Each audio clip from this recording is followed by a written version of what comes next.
Number 3 دلیل عقلی محض یا نقلی محض مگر دقیق اور خاص لوگوں کے سمجھنے کے قابل، اور چوتھا پوائنٹ ہے کہ مرکب دلیل عقلی اور نقلی سے اور خاص فہم۔ یہ چاروں پوائنٹ ہم نے جان لیے۔ اس کے آگے لکھا ہے کہ پھر ان دلائل میں مکررات میم کاف رے الف تے بھی زیادہ ہیں۔ بظاہر ایسا معلوم ہوتا ہے کہ تکرار زائد ہے، مگر دراصل جناب علامہ رحمۃ اللہ کا منشا تکثیر دلائل کا ہے۔ تے کاف سے یہ رے تکثیر دلائل کا ہے۔ مثلاً ایک آیت سے 10 دلائل لکھے اور مضمون جدا جدا ہے، لہٰذا یہ تکرار غیر مفید نہیں ہے۔ پھر چونکہ اس بات کا سمجھنا کہ تکرار زائد نہیں ہے عام ناظرین کا کام نہیں ہے، اور اکثر مقامات میں جناب علامہ نے اس مصلحت کی تشریح بھی نہیں کی، لہٰذا مجھے ضرورت اس کے دائی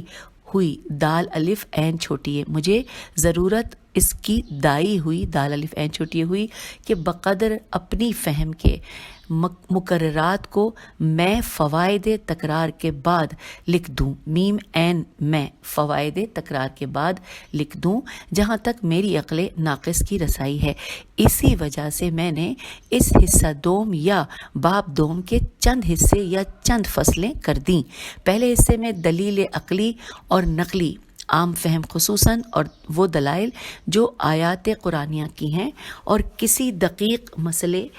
کے سمجھنے پر ان کا سمجھنا موقوف نہیں ہے، ہاں اس کی تقریر میں بعض مقام پر میں نے تغیر اور تصرف ضرور کیا ہے تاکہ عام فہم ہو جائے، اس لیے کہ زیادہ ضرورت اسی کی ہے کہ عام لوگ سمجھ کر اپنا عقیدہ پختہ کر لیں، اور علماء دقیق النظر ان کو تو آسان اور دقیق دونوں قسم سے پوری واقفیت ہے، ان کی تفہیم اور افہام کی ایسی ضرورت نہیں ہے، اور اگر ہے تو سوائے اس حصہ اولین کے اور حصوں میں ان کی دلچسپی ہوگی، اور ان کو معلوم ہوگا کہ میں نے اس ترتیب اور تہذیب میں کس قدر کوشش کی ہے۔ اب میں تمہید کی چند سطور لکھ کر اصل ترجمے کو شروع کرتا ہوں۔ آئیے یہاں پہ ہیڈنگ ہے ناظرین کو معلوم ہو، یہ لکھا ہے، صرف لکھا ہے ناظرین کو معلوم ہو کہ جناب علامہ ہلی رحمۃ اللہ علیہ کی یہ کوشش کہ 1035 دلائل فقط ائمہ کی عصمت پر لکھنا اور آیات قرآنیہ سے ثبوت اپنے دعوے کا کرنا علاوہ دلائل عقلیہ کی، یہ کام ایسا ہے کہ جس کے انجام دینے میں عقل حیران ہوتی ہے، اور بجز تائید الہی کے اور کسی طرح اس کا انجام کو پہنچنا سمجھ میں نہیں آتا۔ بعض لوگوں کو جو یہ خیال ہے کہ اکثر دلائل میں تکرار ہے، یہ نہایت برا خیال ہے۔ ان کو یہ حدیث ائمہ علیہم السلام کی یاد رکھنی چاہیے۔ فرمایا ہے کہ قرآن کے 3 حصے ہماری ہی شان میں ہیں، یا یہ فرمانا کہ یا ایھا الذین آمنو جہاں وارد ہے، مراد ان سے ہم ائمہ ہیں۔ اس حدیث کا ثبوت پورا اسی عالم نے دیا ہے تکرار اور تاکید سے، تو اس دعوے کا زیادہ ثبوت ہوتا ہے جس کے درپے اسبات ہم ہوں۔ ان لوگوں کو یہ خیال نہیں ہے کہ ساری عمر ہماری تلاوت قرآن میں گزری، کبھی کسی کے خیال میں بھی آیا کہ اس قدر آیات قرآنیہ سے امام کی عصمت ثابت ہے، حق تو یہ ہوتی ہے،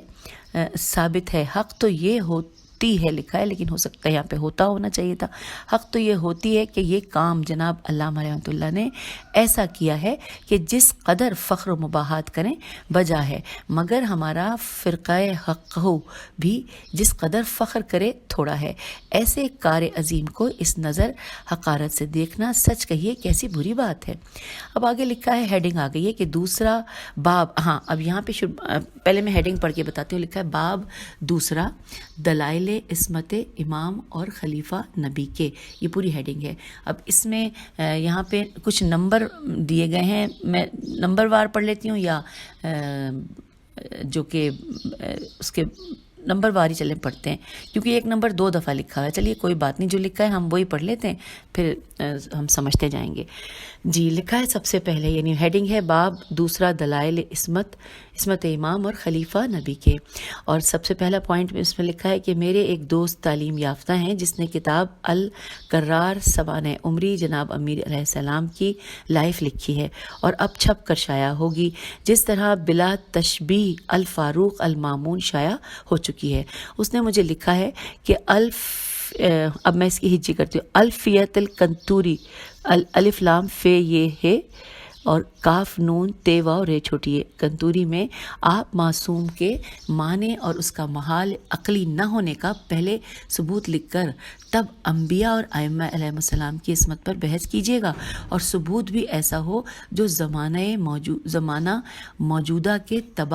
تبائے توئے الف حمزہ عین تبائے پر اثر ڈالے، اور دقیق یعنی مشکل گہرائی پیچیدہ بیان سے احتیاط کیجیے گا، اور فاسق و عادل اور سقا سے قاف ہے، سقا اور معصوم کا فرق بھی ظاہر کر دیجیے گا، لہٰذا پہلے مجھے معصوم اور عادل اور سقا اور فاسق کے معنی بیان کرنا ضروری ہے، اس کے بعد فرق ان سب میں جس قدرے ہے اس کے بعد معصوم کا براہ عقل محال نہ ہونا لکھوں گا انشاءاللہ۔ آئیے اب انہوں نے دوبارہ ایک نمبر 1 ہی ڈالا ہوا ہے، اس میں لکھا ہے معصوم کے معنی لغت عرب میں بچائے ہوئے ضرر سے بنگاہ داشتہ شدہ کے ہیں۔ اس کو دوبارہ پڑھتے ہیں، معصوم کے معنی لغت عرب میں بچائے ہوئے ضرر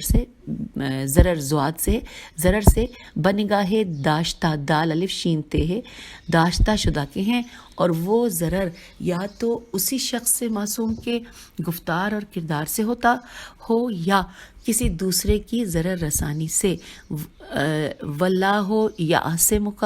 من الناس، خدا تم کو اے محمد آدمیوں کے منافقین کے ضرر سے بچائے گا، پس خدا عاصم ہے، عین الف صاد میم، پس خدا عاصم ہے اور ہمارے نبی معصوم ہیں۔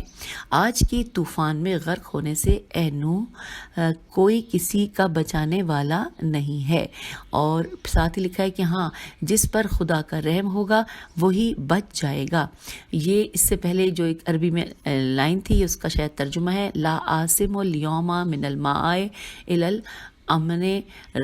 امن و رحم ربی۔ کوشش کی ہے میں نے زیر زبر پیش کو سنبھال کے پڑھنے کی، اور اس کا ترجمہ ساتھ پھر دوبارہ پڑھتے ہیں کہ آج کی طوفان میں غرق ہونے سے اے نوح کوئی کسی کا بچانے والا نہیں ہے، ہاں جس پر خدا کا رحم ہوگا وہی بچ جائے گا۔ ہمارے افعال میں ہم کو ضرر سے خدا کا بچانا 2 طرح سے ہماری سمجھ میں آتا ہے، یا تو اس فعل قبیح کی قوت ہم سے سلب کر لے، جیسے اندھے میں نگاہ بدل ڈالنے کی قوت، نگاہ بد ڈالنے کی قوت، یا نامرد میں زنائے حرام کی قوت نہ رہے، یا گونگے بہرے میں ان گناہوں کی قوت نہ رہے جو سننے اور بولنے سے تعلق رکھتے ہیں، ان کو شریعت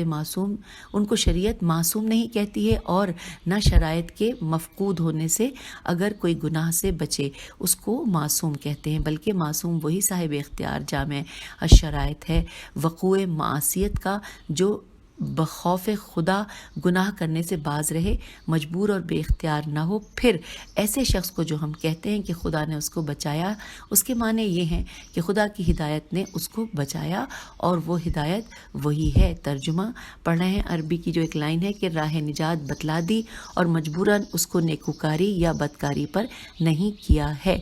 تو یہاں پر نمبر 1 جو پوائنٹ انہوں نے تحریر کیا تھا وہ مکمل ہوا، اور اب ہم پڑھتے ہیں نمبر 2۔ اب لکھا ہے دوسرے نمبر پہ کہ معصوم کا عالم ہونا جمیع احکام الہی کا ضروری ہے۔ شریعت اسلامیہ معصوم اس کو کہتی ہے جو عمدن اور سہون گناہان کبیرہ اور صغیرہ سے اپنے آپ کو بچاتا ہو، اور براہ بیر الف اور ہے لکھا ہے اور اس کے نیچے زیر ہے، اور براہ جہالت بھی گناہ نہ کرے۔ ظاہر ہے کہ جب تک کسی چیز کا علم نہ ہوگا اس کے کرنے یا نہ کرنے سے آدمی کیوں کر بچ سکتا ہے۔ علم ہونے کی 2 صورتیں ہیں، ایک تو یہ کہ ہر وقت ہر چیز کا علم ہم کو ہو، یہ صفت تو مخصوص خدا کے ہے، اور صادق آل محمد علیہ السلام نے ایک زندیق زینون دالیے قاف زندیق کے جواب میں چند کیڑے مکوڑے حشرات الارض کی خلقت کے مسالے بیان فرمایا، میم صاد الف لام ہے، بیان فرمایا کہ یہ ارشاد فرمایا اے شخص اگر ہر چیز کا علم ہم کو ہوتا تو ہم خدا کے برابر علم میں ہو جاتے. یہاں پر یہ بیان کرنے کے بعد اگلے پیراگراف میں لکھا ہے کہ دوسرا طریقہ علم کا یہ ہے کہ جب کسی چیز کے جاننے کی حاجت ہو اس کا علم معصوم کو ہو جائے. یہ فقرہ اب ساتھ ہی اس میں عربی میں لکھا ہے کہ الائمۃ اذا شاء و انا یعلم عالم. یہ فقرہ جزائے شرط دو طرح سے بڑھا گیا ہے. آئیے پڑھتے ہیں. بڑھا گیا ہے لکھا ہے سے لام الف سے چھٹی ہے. ثلاثی مجرد کا ماضی معروف اس قرات پر ترجمہ حدیث یہ ہے کہ ائمہ جب چاہتے تھے کسی چیز کا جاننا ان کو علم ہو جاتا تھا. اور دوسری قرات جو ہے وہ ہے علمو باب تفصیل کا ماضی مجہول. اب اس کے معنی یہ ہیں کہ ائمہ علیہ السلام جب کسی چیز کا جاننا چاہتے ہیں ان کو تعلیم دی جاتی تھی. دونوں قرات سے یہی نکلتا ہے کہ خدا کے برابر ان کو علم نہ تھا. اب رہا طریق علم ائمہ، اس میں ہم کو زیادہ بحث کرنی مناسب نہیں ہے اور نہ اس مقام سے اس کو کچھ تعلق ہے. مطلب تو حاصل ہو گیا کہ معصوم وہی ہے جو عالم جمیع احکام الہی کا ہو، کسی طریق سے کیوں نہ اس کو علم ہو. اور اسی وجہ سے ائمہ علیہ السلام نے فرمایا کہ نبی صلی اللہ علیہ وآلہ وسلم اور امام علیہ السلام کسی سوال کے جواب میں یہ نہ کہیں گے کہ میں نہیں جانتا. اب اچھا یہ دیکھنا چاہیے کہ ایسا شخص جس کو جمیع احکام الہی کا علم ہو طریق مذکور سے محال ہے یا ممکن ہے؟ محال ہونے کی تو کوئی دلیل بجز استبعاد الف سین تے بے عین الف دال استبعاد کی نہیں ہے. یعنی ہماری سمجھ میں ایسا ہونا نہیں آتا اور ضرورت ہدایت اور حفظ نظام عالم ایسے شخص کے وجود کو واجب کرتی ہے. عالم ہے یا عالم ہونا، حفظ نظام عالم ہے یہاں پہ، ایسے شخص کے وجود کو واجب کرتی ہے. انہی دلائل سے نبی کو تو ضرورت ہے عالم ہم تسلیم کرتے ہیں، ورنہ کار نبوت جہالت میں کیوں کر چل سکے. ہاں یہ بات ضرور ہے چونکہ نبی پر نزول احکام رفتہ رفتہ زمانہ دراز میں ہوتا ہے، آخر وقت حیات یا اس سے کچھ پہلے اس کا عالم جمیع شرائع ہونا واجب ہے. جیم میم یہ عین اور شین ر الف حمزہ عین، جمیع شرائع ہونا واجب ہے. خلیفہ نبی اور امام چونکہ تعلیم نبی صلی اللہ علیہ وآلہ وسلم سے اس کو علم ہوتا ہے، اس کو بروقت وفات نبی اور ابتدائی زمانہ خلافت اور امامت میں جملہ شرائط کا علم تفصیلی خواہ اجمالی ہونا ضروری ہے، اس لیے کہ اس کا معلم دنیا سے جا رہا ہے. اب اس کو کون تعلیم دے گا؟ وہی اس پر نازل نہیں ہوتی. شریعت اسلامیہ پوری نازل ہو چکی، لہٰذا امام کی ابتدا اور انتہا علم میں برابر ہے. نیکسٹ پیراگراف میں لکھا ہے کہ میں امام کو نبی پر فضیلت نہیں دیتا معاذ اللہ، مگر میں اصلی کیفیت کو بیان کرتا ہوں، اس لیے کہ امام کو جو کچھ معلوم ہوتا ہے نبی صلی اللہ علیہ وآلہ وسلم کی تعلیم اور شاگردی سے ہوتا ہے. استاد اور شاگرد بھلا کب برابر ہو سکتا ہے؟ جائے کہ شاگرد استاد سے بڑھ جائے. اب یہ ہم نے 2 پوائنٹ پڑھے تھے. آئیے اب اگلا تیسرا پوائنٹ یہاں پہ لکھا ہے کہ عادل اور سقا سے ہے سقا، اس کو کہتے ہیں کہ عمدن گناہ کبیرہ نہ کرے اور نہ گناہ صغیرہ پر اصرار کرے، اور سہون و نسیان سے اگر کوئی گناہ کرے قاضی عدالت نہ ہوگا. اسی بیان سے معلوم ہوا کہ معصوم نبی ہو یا امام اس سے خطائے اجتہادی کا بھی سرزد نہیں ہونا چاہیے. پھر لکھا ہے آگے کہ ابرار کی الف بے رے الف رے ابرار کی بعض نیک کام مقربین کے لیے گناہ میں داخل ہیں. اچھا یہ جو ابرار کی پڑھا ہے میں نے، یہ ایک عربی کا ایک لائن ہے اور کوشش کرتی ہوں پڑھتی ہوں. لکھا ہے حسنات الابرار سیات المقربین، ابرار کی بعض نیک کام مقربین کے لیے گناہ میں داخل ہیں. پھر لکھا ہے اجتہادی خطا سے مجتہد کو اگر ایک اجر ملتا ہے، نبی اور امام علیہ السلام کو درجہ نبوت اور امامت سے گرا دیتا ہے. یہی عقیدہ عقل صحیح کے مطابق ہے. اچھا یہ تو ہم نے جان لیا. اب اگلی ہیڈنگ آ گئی، یہ لکھا ہے وجود معصوم علیہ السلام پر دہریوں کا شبہ.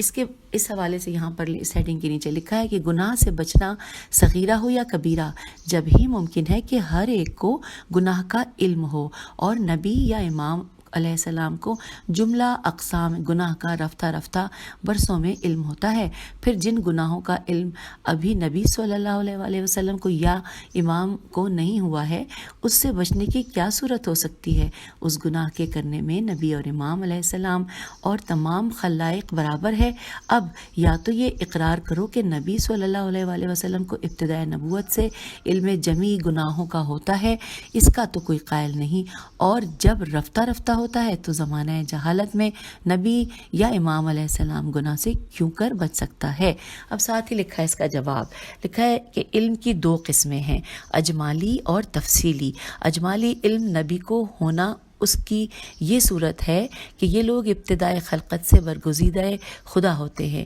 ان کی عقل بھی ہماری معمولی عقل سے جدا ہوتی ہے، اور یہی مراد خدا کی اس آیت سے ہے، اور جس کا ترجمہ ہے کہ خدا ہی جانتا ہے کہ کس گھر میں عہدہ رسالت اور نبوت قائم کرے گا۔ اس کے بعد آگے چلتے ہیں، لکھا ہے کہ ہر ایک نبی کی سوانح عمری اور اسی طرح خلیفہ نبی اور امام کی سوانح عمری سے ہم کو اطلاع ملتی ہے کہ نبی یا امام کا برتاؤ ابتدائے عمر سے کیسا تھا۔ اس کے بعد یہاں پر فارسی میں لکھا ہے، سال کیا نکوست از بہارش پیداست۔ لڑکپن ہمارے نبی صلی اللہ علیہ وآلہ وسلم کا ذرا اس کی کیفیت تاریخ میں پڑھیے کہ بت پرستوں میں پیدا ہوئے اور کبھی کسی بت کو سجدہ نہ کیا، جاہل، خونخوار، بد کردار، خائن، جھوٹے، بدماش کی صحبت، اور ہمیشہ نیکوکار اور امین و راست کو۔ پھر لکھا ہے یہ سب امور اسی وجہ سے تھے کہ نبی اور امام کی خلقت ہی جدا ہوتی ہے۔ حضرت عیسیٰ علیہ السلام کو لیجئے، گہوارے میں نبی ہو گئے تھے۔ خلاصہ یہ کہ علم تفصیلی شرائع اور احکام کا ضرور نبی صلی اللہ علیہ وآلہ وسلم کو رفتہ رفتہ بوقت ضرورت امت ہوتا تھا، اور علم اجمالی چونکہ ان کی عقل کامل بے دال واو اور پھر نیچے زیر ہے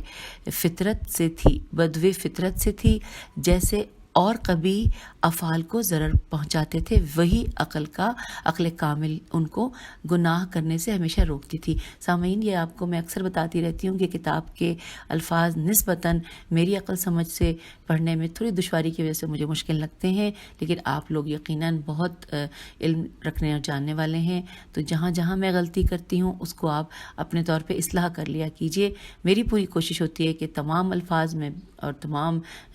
جو بھی جملے ہیں وہ آپ تک بہترین پہنچاؤں۔ اپنی طرف سے پوری کوشش کے باوجود بھی غلطی ہو تو پھر معذرت چاہتی ہوں، اور آپ نے دیکھا ہوگا کہ میں اس کتاب کو بہت آرام اور ٹھہر کے پڑھ رہی ہوں۔ آپ تو اس کی اسپیڈ تیز کر کے سن لیں گے، لیکن میں اسپیڈ تیز کر کے پڑھ نہیں سکتی، کہیں کوئی چیز رہ نہ جائے۔ تو آئیے پھر دوبارہ سے جہاں سے روک کے میں نے یہ آپ لوگوں سے بات چیت شروع کی تھی، دوبارہ وہیں پہ چلتے ہیں۔ لکھا ہے کہ اب گناہوں کے اقسام کو دیکھیے۔ گناہ یعنی افعال بد اور اشیاء قبیح کچھ ایسے ہیں کہ جن کی برائی ہر صاحب عقل پر ظاہر ہے، پابند شریعت کا ہو یا نہ ہو، اور یہ قسم ایسی ہے کہ تبدیل شریعت انبیاء علیہ السلام یا تبدل زمانہ یا اختلاف شہر اور ملک کو اس میں دخل نہیں، بلکہ ہر طرح سے اس کی برائی ظاہر ہے۔ اس کے ترک کرنے پر تو نزول وحی اور الہام کی ضرورت نہیں ہے۔ جس کو ذرا سی بھی عقل ہے اس کو برا جانتا ہے، کرے یا نہ کرے۔ یہ دوسری بات ہے، ایسے امور قبیح کا ترک ایسے گروہ سے جس کا عقل براہ فطرت الہی درجے کی ہے، کیونکہ ضروری نہ ہوگا۔ دوسری قسم گناہ کی یعنی امر قبیح کی عام طور سے قبیح نہیں ہے، بلکہ بنظر کرنے والے کہ وہ امر قبیح ہے، ایسے گناہ کو بھی حساب عقل کامل اور ذہنی وجاہت ضرور سمجھ سکتا ہے اور نہیں نہیں کر سکتا ہے، اس لیے کہ حسن و قبح قاف بے ہے، اشیاء کا عقلی ہے، اور ان دونوں قسم کے گناہ کو گناہ یا قبیح سمجھتے ہیں، کبیرہ ہوں یا صغیرہ۔ نبی صلی اللہ علیہ وآلہ وسلم اور امام علیہ السلام کو نزول وحی یا الہام کی ضرورت نہیں۔ تیسری قسم کا گناہ وہی ہے جو شریعت خاص میں بنظر مصالح وقت یا مصالح ملک کے ناجائز ہوئے ہوں اور ان کی برائی اصلی نہیں ہے بلکہ اضافی ہے، اور یہ گناہ جب ہی گناہ تسلیم کی جاتی دوبارہ پڑھتے ہیں، اور یہ گناہ جب ہی گناہ تسلیم کی جاتی ہے جب خدا بذریعہ وحی کے نبی کو ان کے کرنے سے روکے، خواہ عام امت کو اور قبل صدور حکم امتناعی الف میم تے الف نون عین چھوٹی ہے، وہ امور گناہ میں داخل نہیں ہے۔ ایسے گناہوں سے بچنے سے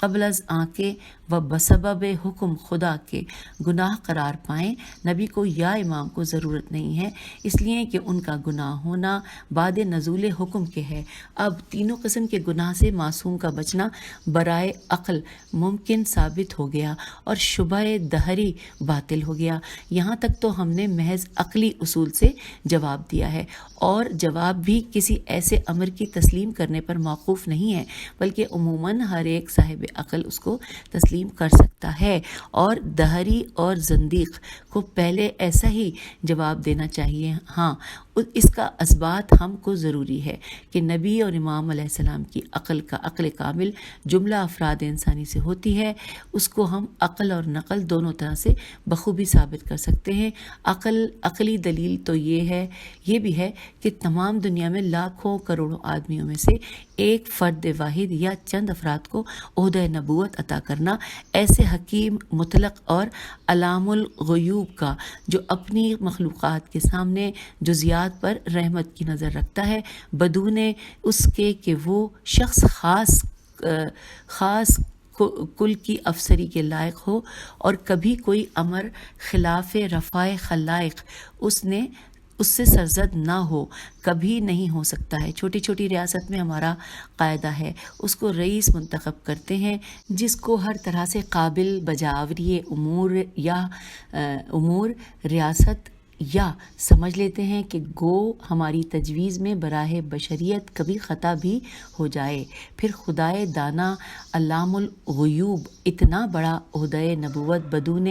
اس کے کہ نبی کی عقل سب اشخاص امت سے زائد نہ ہو کیوں کر اس کو نبی مقرر کر سکتا ہے۔ رہی نقلی دلیل، سو دہریہ اور منکرین نبوت اسے کب تسلیم کریں گے، ورنہ ایسے واقعات ہم نقل کر سکتے ہیں جن سے پورا ثبوت ہمارے دعوے کا ہوتا ہے۔ اب یہاں پہ لکھا ہے دوسرا شبہ، یہ ہیڈنگ ہے، لکھا ہے معصوم علیہ السلام کو یا تو قدرت گناہ کرنے پر نہیں ہے اور خدا نے اس کو مجبور کر دیا ہے، یا پھر تو کوئی استحقاق ثواب کا اس کو ترک معاصی بریکٹ میں لکھا ہے گناہ پر نہیں ہے، اور نہ اس کو کوئی فضیلت گناہ سے بچنے میں ہے،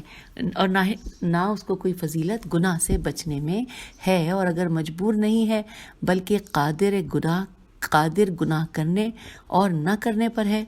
جیسا کہ غیر معصوم پر، تو وہ بھی جائز الخطا ہماری رائے میں قابل نبوت اور امامت کے نہیں ہے۔ اب یہ دوسرا شبہ ہم نے پڑھ لیا، اس کے بعد اس کا جواب لکھا ہوا ہے، اور یہاں پر لکھا ہے کہ معصوم ضرور قادر گناہ کرنے پر ہے، مجبور نہیں ہے، جیسے اندھا نگاہ بد ڈالنے سے یا نامرد زنائے حرام کرنے سے، مگر معصوم کی عقل کامل اس کو ہمیشہ امور قبیح کرنے سے روکتی ہے، اور یہی فضیلت ہے منطقی تقریر سے۔ ہم اس جواب کو دقیق کرنا پسند نہیں کرتے۔ اچھا سامعین، اب یہاں پر ہم اپنی گفتگو کو روک دیتے ہیں، گفتگو سے مراد یعنی ریڈنگ کو روک دیتے ہیں، غلطی سے لفظ گفتگو نکل گیا، انسان ہوں غلطی کر دیتی ہوں۔ اچھا، اب یہاں پر ہم آپ سے اجازت چاہیں گے، اس کے بعد جو نیکسٹ ہم ریڈنگ کا آغاز کریں گے اگلے پارٹ میں، وہاں پہ ہم شروع کریں گے کہ معصوم کی ضرورت، یہ ہیڈنگ ہے، اور اس کے بعد زندیق کا سوال، پھر آغاز مدعا، پھر یہ ساری چیزیں ہم ساتھ ساتھ پڑھیں گے۔ تو آئیے تب تک کے لیے اجازت دیجیے، آپ سے اجازت چاہتی ہوں، خدا حافظ، فی امان اللہ۔